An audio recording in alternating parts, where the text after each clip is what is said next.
least the 6 o'clock hour of my Memorial Day went. I showed up here. I got everything set up. I put my notes out, started the YouTube stream, and then realized very quickly that I was not going to be doing the show. So got to talk to Confederate Mike about that. He did not let me know that I was not on. So I was just kind of standing in the studio piddling about like some kind of moron. That's where that went. But I had a good time, and I hope you had a great Memorial Day also. You're listening to AM 1240, Hot News Talk Radio, Clutch with Keon Rose.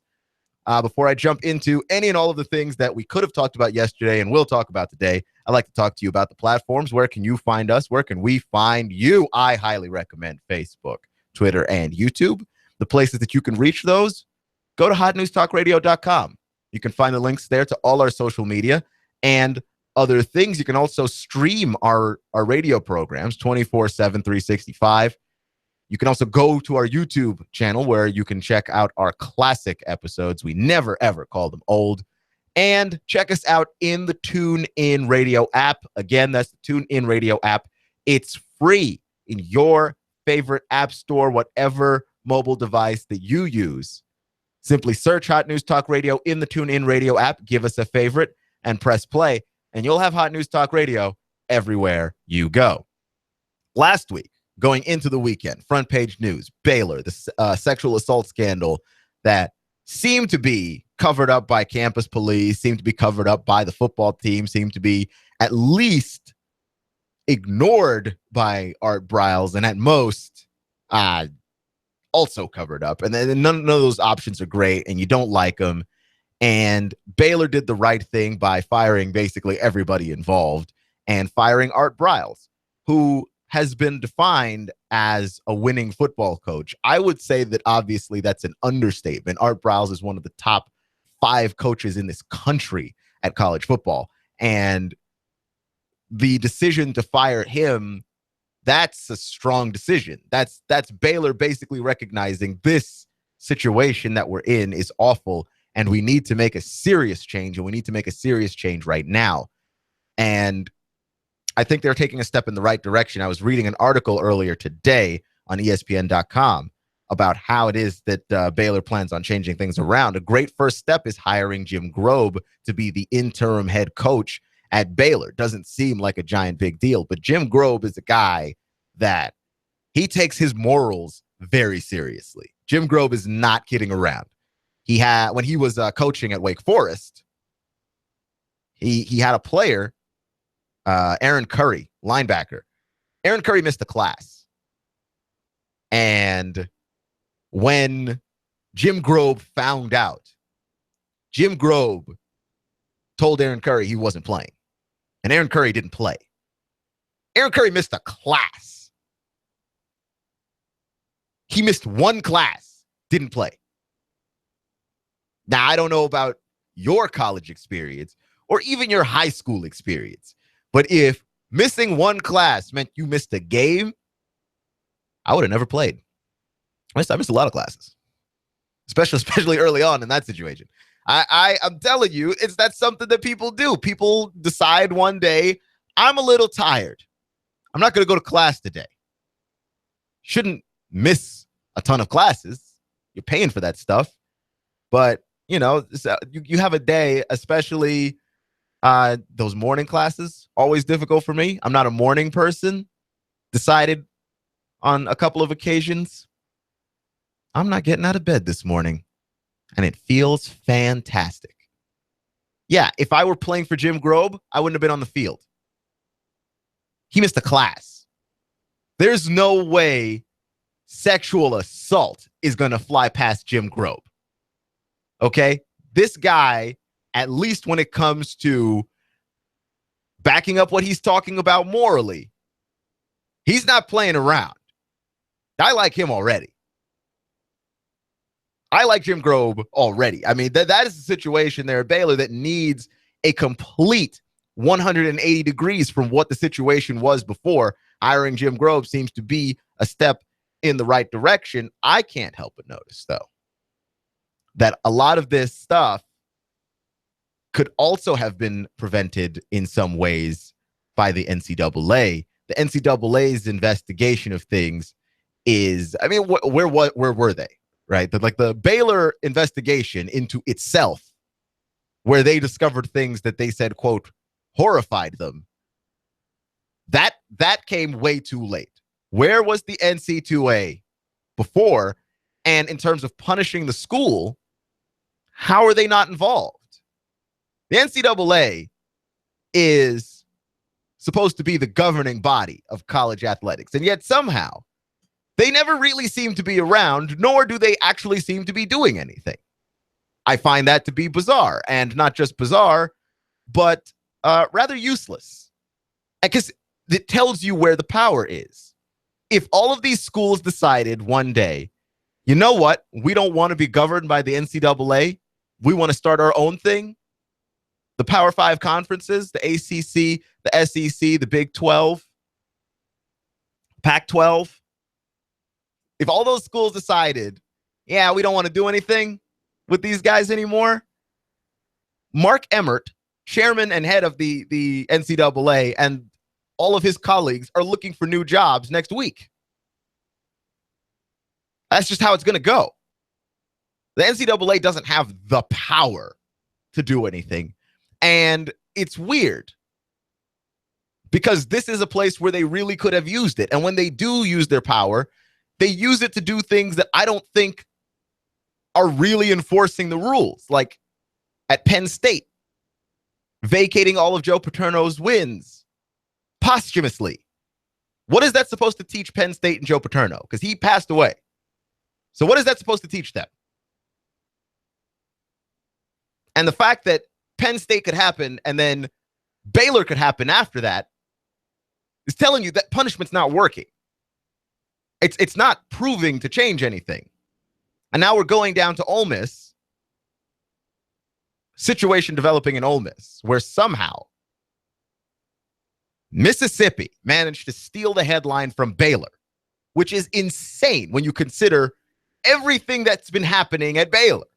Everything that's happening at that school is horrible. There's not one good piece or side to that story outside of, oh, they hired Jim Grobe. They're going to try and do better in the future. That's the only part of that story that's any good. Everything else that you're discovering is either terrifying or disgusting or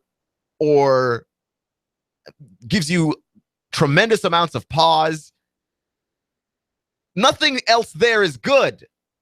Everything else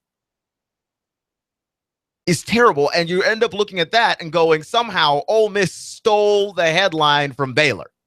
And they didn't do it by doing something worse. They did it by somehow looking more negligent. They have 28 allegations against them of violating NCAA rules.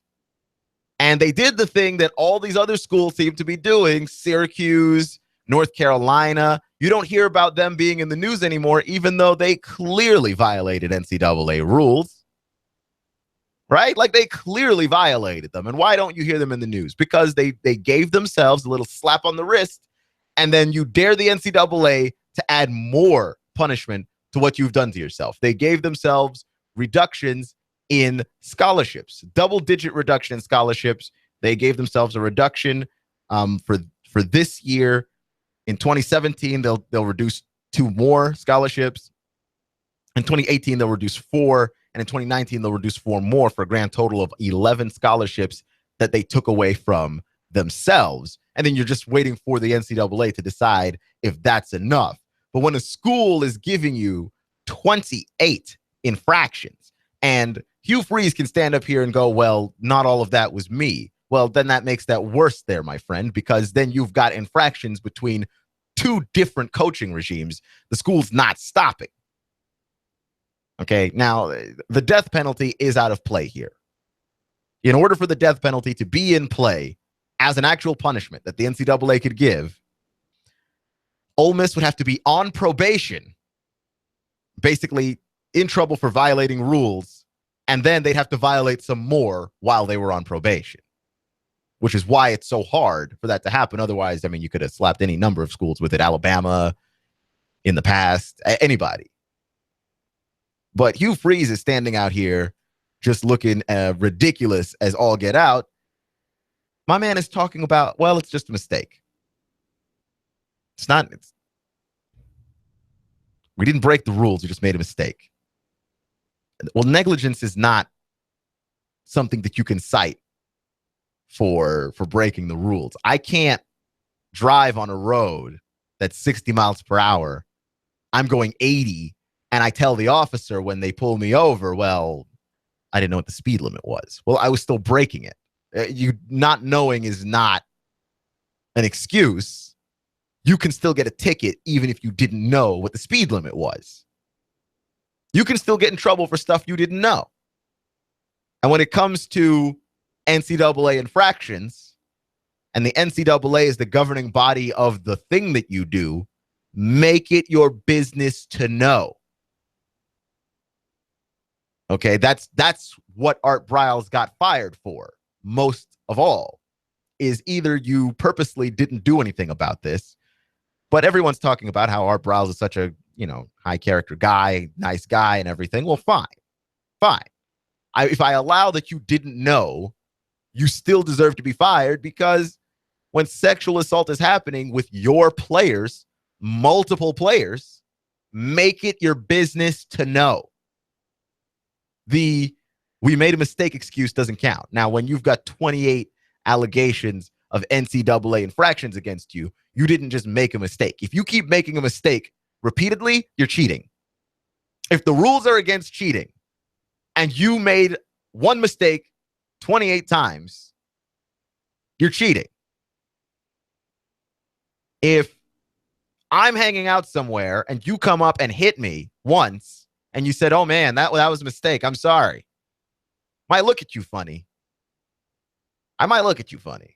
I'm suspicious now, but I'm not going to do anything to you. I'm not really a fighter. Okay. The last fight that I ever got into, I was middle school aged. And then I became a civil adult. And now I don't settle disputes with my fists because I have words for that now. Big boy. I've got words for all of that. So now I'm in a situation where if you do that to me 28 more times, now I'm mad at you. Now I'm particularly upset with everything that you're doing. You're not accidentally hitting me. You're hitting me on purpose. And then I might actually have to try and fight you. Now, what that looks like, I have no idea. I'm not going to sit here and act like I'm Mr. Tough Guy, like I'm just going to throw down in these streets. But I'm just saying, somebody hits you 28 times. I'm not just going to go, "Oh, yeah, well, excuse you there, friend." That's not exactly how this plays. You're listening to AM 1240 Hot News Talk Radio, Clutch with Keon Rose. I was going to pull up some stats there. You know what happened? I accidentally unplugged my computer.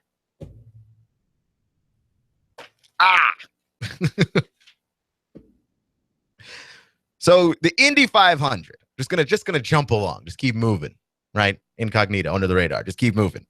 The Indy 500 was the 100th running of the Indy 500. Great race, apparently. Wasn't able to catch it. Was not appointment television there for me because I was too busy freaking out about what it was that the Warriors did to the Thunder. But the 100th running of the Indy 500 did attract a lot of live viewership. And the live viewership that showed up to the Indy 500 were 350,000 people that showed up. And when 350,000 people show up, they tend to use a lot of things. And when they use a lot of things, they tend to leave a lot of garbage behind. And that's what they did. They left an unprecedented amount of garbage. And people were there cleaning it up. And the stuff that was getting left behind was, you had cups, papers, wrappers, stuff you'd expect, beer cans. And then you had stuff that maybe you wouldn't expect, an entire lawn chair. Some guy left his grill behind, his whole grill, like didn't even take the grill back with him. It wasn't old or dusty or ugly looking either. It was a decent grill. He just decided, I don't have the room to take this back. I don't feel like fighting all these people to get out of here. I'm just going to leave the grill behind.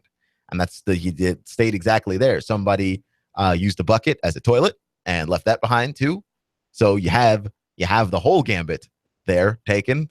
And the the way that people are at these events, you're just so many of you, you can't help but to use the trash and leave behind waste. And my question is, and I maybe you see this coming, are we still really doing the Olympics? Because the cost of an event like the Olympics is so big that you really have to consider where that nation is economically, where they are as a country. Their government isn't doing great right now in Brazil. A lot of infighting. They're not solving a whole lot of problems at the moment, which, I mean, I guess you could say that about any government, but this one in particular, because of the nature of what it is that they're up against economically, that their economic system is on the brink of collapse. And then Brazil itself is such a large country with such a very large wealth gap that the problems that are facing the poorer people living in the favelas are not the same problem facing your elite. And it's so big and so disparaging. I wonder if Brazil would not be better served fixing those problems than trying to pick up the trash of the people who came to Rio and trying to figure out how to transport the people who came to Rio for the Olympics. And this, by the way, is on top of Zika virus, which is horrifyingly deadly to those with weak immune systems, like, children or pregnant women who have been advised to not go see the Olympics. Like, if you have to put out that warning, then what is the point? Like, what if we just made a 1-year exception and just went, we're just going to bump the Olympics back like a couple years? It couldn't hurt. Do we have to do this year in that country? They're not ready. And if 350,000 people descending on Indianapolis for one NASCAR race can leave an unprecedented amount of garbage on a city that was at least prepared for that race that they do every year, think about the damage that we could do to Brazil for trying to run the Olympics. Like, how many of you are really sitting down and watching water polo? You're not. We just sit there and rack up the medal count and try and count that stuff. Is China beating us this year? No? Good. Let's think about the people of Brazil. You're listening to AM 1240, Hot News Talk Radio, Clutch with Keon Rose. Game 6 and Game 7, Western Conference Finals breakdown coming up your way next. I'm blowing everything up. We're starting over. I'm doing a new show. I want guys who push it to the middle of the table and go over the top. Take a risk, fail miserably. I'm right, and I'm not wrong, and I'll never back down. Conflict works. Allow it. It's The Herd with Colin Cowherd. Right here and everywhere. Noon Eastern. You give us 12 minutes and 40 seconds. We'll give you Chattanooga and the world. News Talk 1240. You and I know that real men are prepared for anything. You know what I'm talking about because you're a Take Charge guy. Everyone's talking about Grimm's Tactical, featuring first responder gear, survival gear and equipment, Voodoo Tactical, Leapers. For personal protection, Grimm's Tactical features non-lethal personal protection gear, AR/AK parts, knives, canning and dehydrating equipment. If you hike and camp, Grimm's Tactical has got what you're looking for, bags and packs. And for your side piece, concealed carry holsters for men and women. Plus, Grimm's Tactical carries a wide variety of freeze-dried food. Wise Mountain House, Backpacker's Pantry, Grimm's Tactical, where law enforcement shops, Safari Lane, Blackhawk, 511. First responder gear at Grimm's Tactical. Grimm's Tactical, 8115 East Brainerd Road, in the shopping center next to the Walmart Marketplace. Look for the Mighty Mini U-Haul office. Grimm's Tactical is right next door. Grimm's Tactical, 8115 East Brainerd Road. Just imagine not a cloud in the sky. It's the perfect day on the water. You could be enjoying boating with friends or wetting your line to catch a fish. Or maybe it's just you and that special someone on a sunset cruise. All of this without the hassle of owning a boat. with your membership in the Carefree Boat Club. As you relax and spend time with the ones you care about, you have the peace of mind of knowing you're a member of the Carefree Boat Club. Weekends were made for relaxing and being hassle-free, just like the Carefree Boat Club. Let us take the worry out of boat ownership. No matter if you enjoy fishing, skiing, cruising the lake, or maybe even an overnight adventure, we have a boat for you at the Carefree Boat Club. Start making memories today. Call 423-619-7156 to join. Boating season is here, so do not wait. Call now, 423-619-7156. Carefree Boat Club is located at the Harbor Lights Marina, 9718 Hickson Pike. Finding just the right place to live can be a daunting task. Stop your search. In Chattanooga, the place to live is Cross Creek Villas for under $1,000 and available for immediate move-in. You can enjoy this 2-bedroom split layout, over 1,000 square feet, 9-foot ceilings, an extra large patio or balcony. And don't forget to ask about their preferred employer program. Cross Creek Villas is a gated community, offering a 24-hour fitness facility, a beautiful pool and hot tub, and Cross Creek Villas is pet friendly. Stroll the pet park with your best friend and enjoy the free use of their business center and clubhouse. Plus, if you mention you heard this on the radio, your application fee is free. Cross Creek Villas, close to downtown off of Highway 58. Go to crosscreekchattanooga.com. That's crosscreekchattanooga.com or call 894-0446. That's 894-0446. Redefine the way you live at Cross Creek Villas. Go to crosscreekchattanooga.com or call 894-0446. Cross Creek Villas. Expect fair skies to continue through the nighttime. Muggy overnight, lows into the mid-60s. Now, for your midweek, not much change. A nice late afternoon storm or two will pop up Wednesday and Thursday. Still hot. Highs 90 to 92, back into the upper 80s to near 90 Friday. For great late spring and summer color, check out Glass Farm Nursery featuring the finest in bedding plants, hanging baskets, trees, and shrubs. That's Glass Farm, Highway 11, 4 miles south of Trenton. And I'm 1412 Chief Meteorologist Patrick Core. On AM 1240, Hot News Talk Radio. You give us 12 minutes and 40 seconds, we'll give you Chattanooga and the world. Fox News Talk 1240. AM 1240 Hot News Talk Radio with your Hot News Now update. The domestic assault hearing for Bobby Stone has been moved back to August the 9th. Judge Leela Statham ordered Stone and his wife, Lacey Stone, to have no contact with one another. Mr. Stone is accused of assaulting Lacey Stone, who is a top advisor for Mayor Andy Burke, after accusing her of having an inappropriate relationship with Mayor Burke. A man in Bradley County was run over by a tractor on a farm, and he has died since. The owner of the farm said the accident happened in the back portion of his farm when Donald Kirby Howard was cutting hay. He was suddenly run over by a tractor. Officials say he's for some reason left the tractor and then was in front of it, and it ran him over. The tractor was found a couple of feet away from where the victim was laying, and the tractor had run into a tree and stopped. 2 Chattanooga men have been charged by federal authorities with kidnapping after a young girl from Atlanta was taken from her home, where she was hired out for sex for money, according to the police. Corey Gillespie and Willie Watkins are now charged with conspiracy, kidnapping, and sex trafficking. The indictment says the girl was younger than 15 years old. It was going on in the Tennessee Valley. It's going on Hot News Talk Radio. Hot News Talk 1240.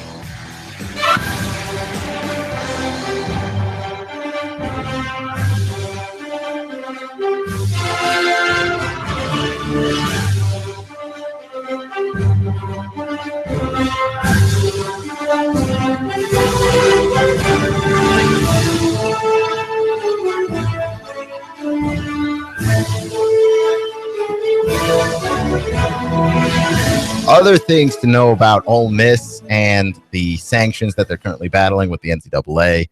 They are cooperating with investigators. That's been one thing that's been helping them. They have a joint investigation with the NCAA, and that is keeping some of the heat off of their back, I think. Because, I mean, the one thing that the NCAA does not appreciate is when they come to investigate and then you're terse and you're not giving them information. And then that really raises eyebrows. I think that this is really the cooperating that's smart. The getting in front of the sanctions to give yourself that slap on the wrist and then see what else the NCAA is willing to add to that.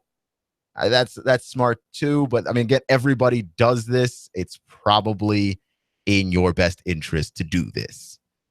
in the case of Baylor couldn't really do that. I mean, Baylor is dealing with something that is beyond football, beyond sports. They're dealing with something that the safety of students that don't play sports on their campus is in jeopardy, and they really had to figure out something to do with that. Also, one of the things that Ole Miss has been accused of, on top of the whole Laramie Tunsil, you're paying his bills, you're giving him a loaner car from Cannon Motors that he was driving around that was sponsored by a booster. On top of all of that stuff, the faking and falsifying of ACT scores are like 5 of the 28 charges. That is pretty absurd. That is pretty absurd. And honestly, the more we dig into this stuff and the more we find out the ways in which coaches are cheating, the more you're like, how is it that we are not paying student athletes? Coaches are doing anything that they can to win, because by winning, they get more money, including putting the academics of the student at risk. Students still can't get paid. That's unbelievable to me. And I don't mean that in the exaggerated sense of the word unbelievable. I mean that in the literal, that is not to be believed sense of the word. That players cannot make money from a thing that another person can cheat using them to make even more money on top of the money that they're making. That is absurd on levels that I can't describe. You're listening to AM 1240 Hot News Talk Radio, Clutch with Keon Rose. That's me. Thank you for joining me today, giving me just a small slice of your day. I want to talk about hyperbole, because that's a thing, and we do it all the time in sports. And over the weekend, the Warriors made a bunch of people look really stupid. You had the big ESPN bigwigs, your Michael Wilbons, your Stephen A. Smiths, mostly Stephen A. Smith. In fact, if there isn't a person on this earth that I enjoy making fun of more so than Stephen A. Smith, I have not yet met that person. Stephen A. Smith constantly opens his mouth and says things that you are just, I don't understand. Like, why is it that you would say that the Golden State has quit, when it's not that they've quit? They're being bothered by the length of a much larger team, and then they made the necessary adjustments and won that. We're not describing sports with nuance, and the Warriors, once again, do this thing where they, by the exaggerated way that they win and lose games, they make the phonies come out. Granted that, sometimes Stephen A. Smith doesn't need any help. Just listen to him attack Kevin Durant when Kevin Durant called him a liar for Stephen A. Smith suggesting that he knew where Kevin Durant was going when he was a free agent. You don't want to make an enemy out of me. And I'm looking right into the camera, and I'm going to say it again. You do not want to make an enemy out of me. I'm not having it. You're a journalist. You can't threaten people. You're not trying to be the story. You can't threaten somebody like you're going to run a smear campaign against him? Really? That's how we're going to play that? We're going to run his name through the dirt, because that's the only way that Stephen A. Smith can threaten Kevin Durant. Because in a fight, Kevin Durant would just knock Stephen A. Smith's hairline back further. Like, there's nothing you could do outside of threaten his name with your journalistic integrity, which apparently you don't have. Unbelievable. When Stephen A. Smith was flip-flopping all over the place on this series, first the Thunder have what it takes to win this series, then the Warriors are a great team, and then the Warriors don't have anything. They're not capable of winning this series. And then, obviously, the Warriors run off the 3 games in a row, end up winning Game 7 in Golden State last night. Steph Curry, again, another MVP performance. And then you've got to eat your words and start saying stuff like, this is the team that I thought would win the NBA title. Like, no, you didn't. You just overreacted and knee-jerked your way through commentary of an NBA series. There's a reason that they play all 7 games. I understand that that's a cliche, but there's a reason for that cliche. They play all 7 games because you need all 7 games to know who's going to win. And this thing that you have to do where you sit in front of a TV audience and with no nuance, with no statistics, with no data, you just sit there and do the eyeball test and go, yeah, I think this team's washed and can't win. When that's not how sports, or never mind sports, anything in your life works. If people gave up on you when you were just graduating from school, if people gave up on you before you had a chance to make anything out of yourself based on a knee-jerk reaction, none of us would be anywhere. I owe a lot to my family and my parents. I owe them for not quitting on me when there was a point in my life where it looked like I might not be going in any direction. I was not in school. I was delivering pizza for Domino's. And I tried to keep my sports dreams alive by blogging. I had a blog that I ran every day, woke up early in the morning and tried to write for. People believed in me. That's why I'm on a mic right now. The kind of reactions that Stephen A. Smith is giving, you're looking at a team down 3-1 in a playoff series.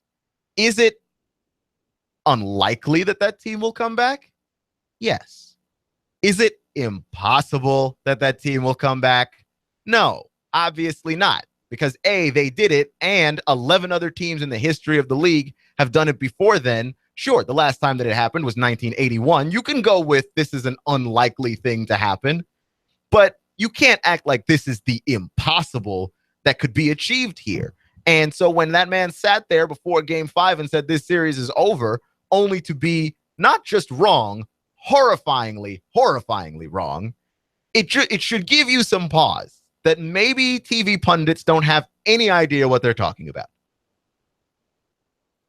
Because it's all or nothing with them. Okay, you've got to cram in a ton of information. You're running a billion commercial breaks. They don't have the time to sit there and make sense. Okay, you're sharing the screen with 4 other people. You don't say anything that makes sense. It's all or nothing with these guys.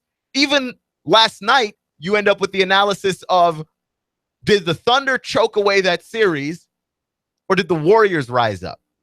Well, as in all things in life, it's a little bit of both. The Warriors are resilient. They made adjustments to the game plan. They had to. You know, they had games where they didn't play well. Then the shooters got going again. I mean, a ton of things had to happen. The Warriors had to look at themselves and go, you know what? We're not going to quit right here. And the Thunder didn't lose because they quit. That's the nonsense way of looking at this. They didn't quit. They didn't choke. Yeah, you make bad decisions, but their defense forces you into making bad decisions. They made adjustments. They read what you were doing. And I'm looking at Klay Thompson, I'm looking at Steph Curry, and I'm looking at Draymond Green step into passing lanes. They made the plays that were required to win. Why don't we give them any credit? Why must we always have somebody choke? Why must there always be a GOAT here? It's insane because, again, nothing in your life works like that. Only sports and politics. Only in sports and politics are we this ridiculous. Right? Like, the reason why Donald Trump is the Republican nominee isn't because he willed it more or he did a better job of campaigning. I mean, he did do a great job of campaigning, but so were the other Republicans.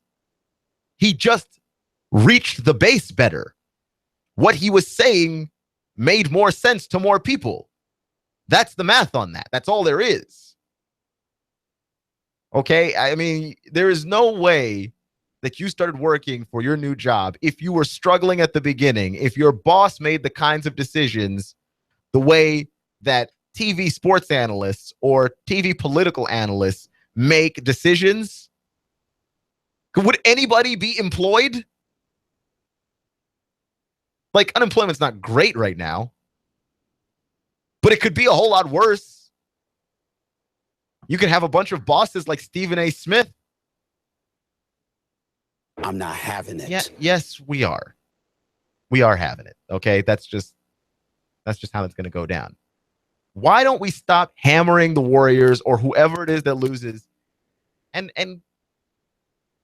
or the Thunder, and give the Warriors some credit for what it is that they did? It's unbelievable what those boys did. Isn't it? Isn't it? Just give them some credit. You're listening to AM 1240 Hot News Talk Radio, Clutch with Keon Rose. We didn't have any time to talk about LeBron James in his 6th NBA Finals. By the way, last night I watched the movie Trainwreck. LeBron is in that movie, and his scenes are funny. And it's not because he's a great actor. It's just because it's LeBron playing himself in a movie. And there's just something bizarre and ridiculous about that. But yeah, that Space Jam 2 situation is going to be dreadful. If that is the acting chops that LeBron is bringing to the table for a movie that he is barely in, Space Jam 2 is going to hurt to watch. And it's got nothing to do with they're ruining my childhood. All millennials go on about every time they make a new movie that's got something from our childhood in it. They're ruining my childhood. No, they're not. The same stuff that you liked is still back there in your childhood. If you think Michael Bay is ruining Ninja Turtles, you didn't even grow up watching it. Because the people I know that love Ninja Turtles still go back and watch Ninja Turtles. They make a Ninja Turtles cartoon now that's pretty decent. Why is Michael Bay ruining your childhood? No one is making you go to the theater and watch a Michael Bay movie. He's not ruining your childhood. But I digress. LeBron James is headed to his 6th straight NBA Finals. And at this point, you have to talk about our perception of people when it comes to winning. That every time you go somewhere as a player, despite the fact that you're competing against another person or another group of people that are also trying to win, if you don't win every time, something's not great about you. LeBron James is going to 6 straight NBA Finals. That is insane. Over 2 different teams. Not built the same. Managed to win 2 games last year in an NBA Finals with no Kyrie Irving and no Kevin Love. We're not talking about it. And we're going to look back on LeBron James like there's something wrong. We don't respect anything but rings. We don't respect anything but rings. Like, getting to a championship is difficult, and we have like a somber respect of teams like the Bills in the 90s. Went to 4 straight Super Bowls and didn't win any. But going to 4 straight Super Bowls is insanely difficult to do. You went to 4. The teams that you were beating, that were beating you in the Super Bowl, they couldn't make it back to 4. Think about that. LeBron James is going to 6. He's only won 2 titles in his career. But 6 is amazing, and he'll probably go back to more. Like, LeBron's not done going back to NBA Finals. You know this, right? And it's the whole thing that we do with Tom Brady. Tom Brady has won 4 championships. Joe Montana's won 4 as well. You know, there are people that have Brady behind Montana because Brady wasn't 100% in Super Bowls. But he went to 2 more than Montana did. With a defensive-minded coach. They kept switching out offensive coordinators. He went to 6 Super Bowls with a defensive-minded coach, won 4. Not good enough. Joe Montana goes to 4 Super Bowls with Bill Walsh, possibly the greatest offensive mind in the history of football ever. Just of all time.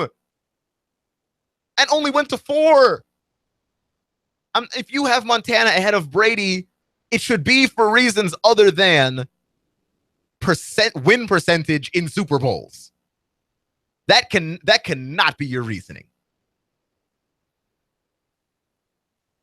I'm not having it. No, we are not. That can't be your reasoning. And that's absurd.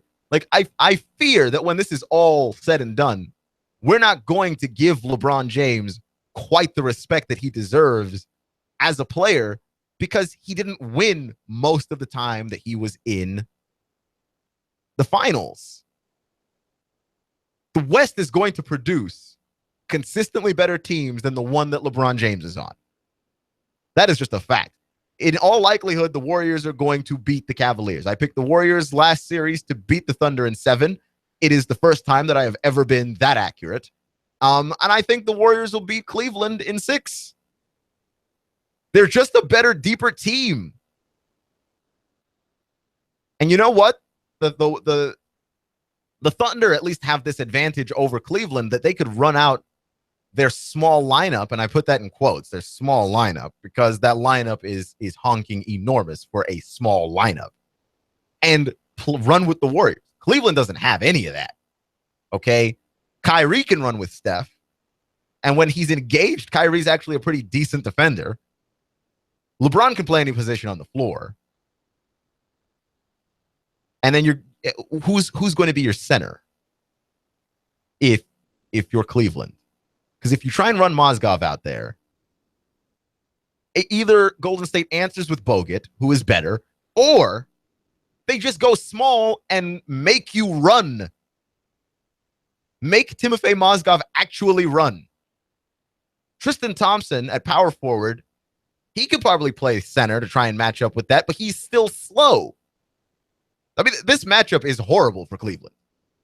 In fact, either one would have been. And I'm interested in seeing what it is that Cleveland's going to do, because this is the first team that they've run into this postseason that they're actually the underdog to. Right? Like Golden State, a lot of people thought, they might have trouble with the Spurs. They did have trouble with the Thunder. Cleveland, when Cleveland ran into Detroit, did you think that was going to be hard for them to do? When they ran into Atlanta, did you think that was going to be difficult? How about Toronto? There was a second there. Toronto made us believe for a second they could make that a series. But I don't think anybody thought that they were ever going to win it.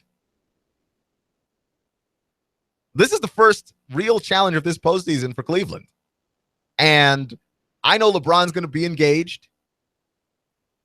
I know Kyrie's going to be engaged. I know Kevin Love's going to be engaged. But the rest of that team is not. This is not a great matchup for them. Okay, Amon Shumpert, solid defender. You could try and mimic what it is that OKC did, but they're more athletic than you at every position outside of LeBron's position, and that's a push between Durant and LeBron. Otherwise, you're not in a situation wholly different from what it is that you were in last year. You do have your two stars with you, so this is a more difficult series for Golden State. But last year, the thing was Golden State wasn't battle tested. If Cleveland had Kyrie and Love last year, they probably could beat Golden State. This year, yeah, that's not a guarantee.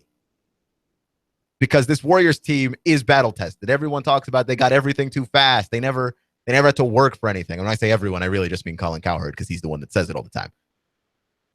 I don't think that's the case. They struggled a lot before Steve Kerr showed up as their head coach. They were pretty bad with Mark Jackson. And I mean, not pretty bad, but like at the end of games, they wouldn't have an offense that they could run to. Now they do. And they're more deadly than ever. You're listening to Clutch with Keon Rose. You're on AM 1240 Hot News Talk Radio. Thank you for joining me today. Give me just a little slice of your day. Remember, it's not how you start, it's how you finish. Stay clutch. Free Talk Live. You give us 12 minutes and 40 seconds, we'll give you Chattanooga and the world. Fox News Talk 1240. Do you feel better outside your home or business than in? Indoor air quality is important. Mildew, mold, smoke, water, and rodent damage are prime causes of poor indoor air quality. Ducts Indoor Air Professionals, better known as Duct Busters, cleans HVAC systems using 127 definable Duct Busters steps. Let Mark Thompson address the indoor air quality at your business to help reduce employee illnesses. Prevent fires by cleaning your dryer vents. Mark and his parents, Dick and Joan Thompson, have been building our local economy and helping local people with HVAC systems 16 years. Ducts Indoor Air Professionals. Call 876-9907. 876-9907. Ducts. Call now. Rubber's tough, but foam rubber is soft. Foam rubber is the star at Stuffed Upholstery, which uses it to